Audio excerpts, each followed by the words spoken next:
So you can go ahead whenever you like. Want me to start? Sure, Okay. you go. So I'm Darren Foster, And I'm Cristina Costantini. and we're the directors of Science Fair And that debuted at Sundance in which section? in the kids section. But it's definitely a film for everyone. It's for a broad audience, from kids to adults, and we've had great responses from everyone, so we're really excited about it. And you don't have to be a scientist to get something out of this. No, you don't. There's actually not that much science in it. The kids do each have their own amazing science project, but we wanted to capture kind of the joy and the spirit of the International High School Science Fair. So although they're brilliant, they're teenagers too. And explain what this competition is. So the International Science and Engineering Fair is the largest and most prestigious science competition in the world. It's 1,700 kids from 78 different countries. It's sort of like the Olympics of science fairs. So it's a really big thing on the science fair kids calendar every year. How brilliant are these kids? I mean, it's the competitive process is really extraordinary, and their ideas and what they come up with, is really extraordinary. Yeah. Well, Cristina was a former science fair kid, so not all of them are very brilliant. Yeah, not all of us. Not all of us. Do they have a filmmaking division? Is that a possibility? I was in the behavioral science category, which is the softer side of those categories. But a lot of the kids are very brilliant, and in order to make it to that level, you have to do research at a pretty impressive scale. So, it's not just like volcanoes and what you would think of as a science fair project. Kids are doing amazing research about cancer and climate change, and they're inventing and innovating amazing things. So it's not about, as you say, volcanoes of, your paper mache volcano, you put Right. a little vinegar, a little baking soda, off you go. Not that kind of science. A little bit more advanced. Exactly. I think out of this last ISEF competition, more than 500 patents came out of it. So these kids are really doing cutting-edge research and stuff that is going to change the world. So they're teenagers on the one hand, so there's a lot of fun in that, but then they're also doing really hard, serious science.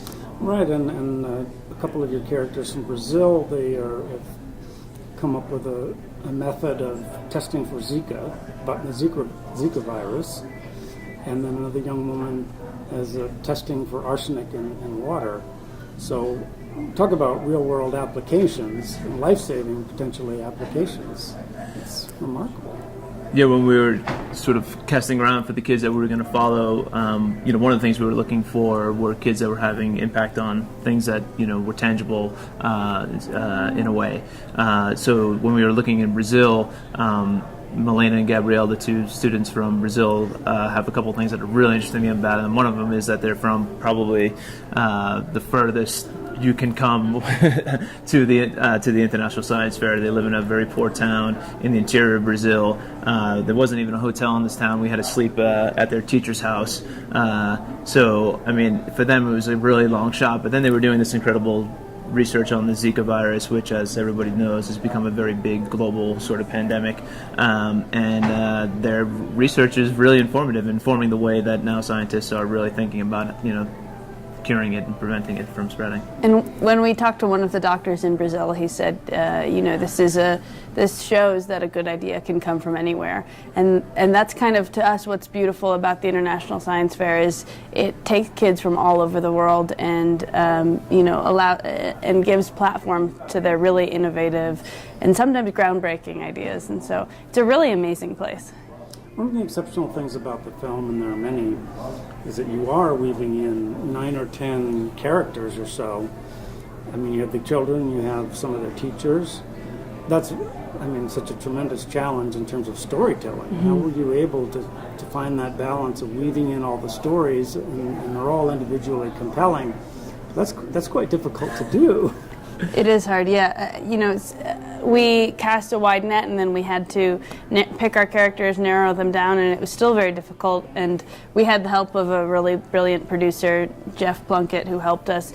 Who was not involved in the production, but came in during the post-production and kind of looked at what we had and helped us weave it all together. So we were very lucky. There are many interesting things I think one can take from it. it's inspiring in terms of young people taking on challenging projects. But one of the things that resonated with me is the parenting that we see. And I was very touched by certainly a number of these parents. They're certainly very proud of their children, but perhaps even more significant to me was they let their kids be themselves and pursue their interests. And I didn't get a feeling that they were trying to shove them in a box and say, no, get out there and play soccer instead of doing science.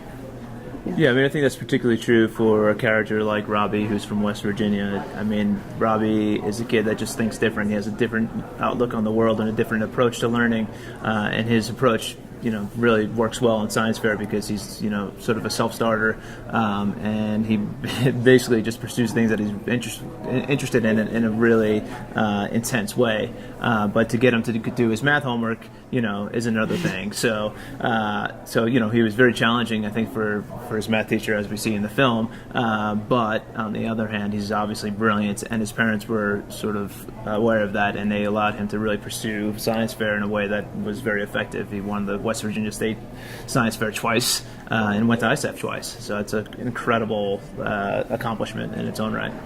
He's an amazing character.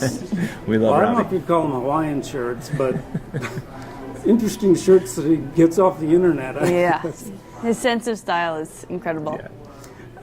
And I think that, one of the remarkable things about that, I just lost my train of thought. This is where the edit will come in. Yeah. You guys know all about that. Yeah, we know. Yes. We've been on that side too. Yeah. The sleep deprivation, I think, is the issue there. But so tell me where people are going to be able to see the film. Do you know at this point? We don't know for sure, but yes, we hope to do a bit of a theater run. We would love to it plays very well in a theater, and we had the experience of seeing it for the first time in a theater about a week ago at the volunteer screening here at Sundance, and it just was amazing, the reception, and we're still kind of in shock by it. But so definitely want to do a theater run, and hopefully it'll be picked up by somebody, and it'll be everywhere for people to see because we think it's a real fun project. Yeah. And in the short-term festivals, we're hoping to do the festival circuit. So hopefully we'll be all over the country with the movie. And I'm very intrigued by the fact that you were part of this as a student when you were in high school. Could you imagine somebody at that point following you around with a camera and No. how you might have reacted to that? No, I have so much respect for the kids in our project. I think about that a lot. I would not have been nearly as confident or well-spoken or fun as the kids that we chose. There's no way I would have chosen myself. But the project did come out of my love for this world, and it totally changed my life. I went to a high school that didn't really reward science fair, and when I went to the International Science Fair, it gave me a certain confidence that stuck with me. And, it validated my interests, and it showed me that the world was much bigger than my little high school in Milwaukee, Wisconsin. And so it was... It totally changed my life, totally changed the trajectory, and I wanted to make, this is a love letter to that world for me in many ways. Okay, so as I say, I'm quite intrigued. You must tell me what your project was. My project was on peer pressure and conformity, and so I devised a test that measured individual susceptibility to peer pressure in teenagers. So yeah, a little bit manipulative, but I was super interested in social science at that time, and so I would go home and read social science journals in my spare time. So needless to say, I wasn't very cool.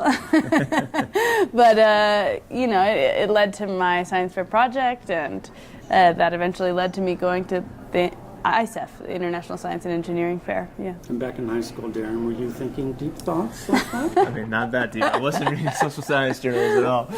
No, but I was a science kid too, and I participated in science fair, not nearly at the level that Cristina did.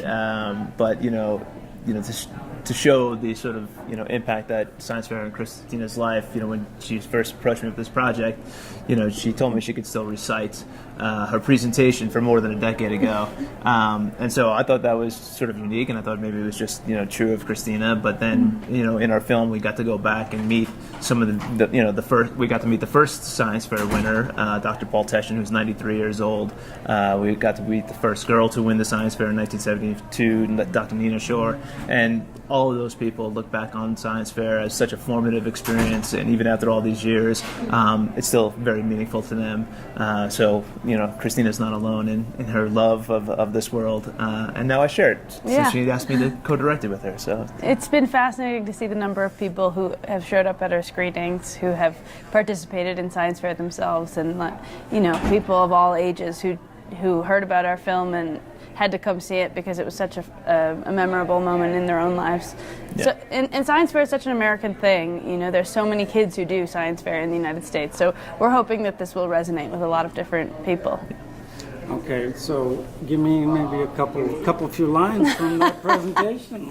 Put you on the spot. Sorry. Well, I had the worst opening line, and I still remember it. It's terrible, but it was. Walk into a bar.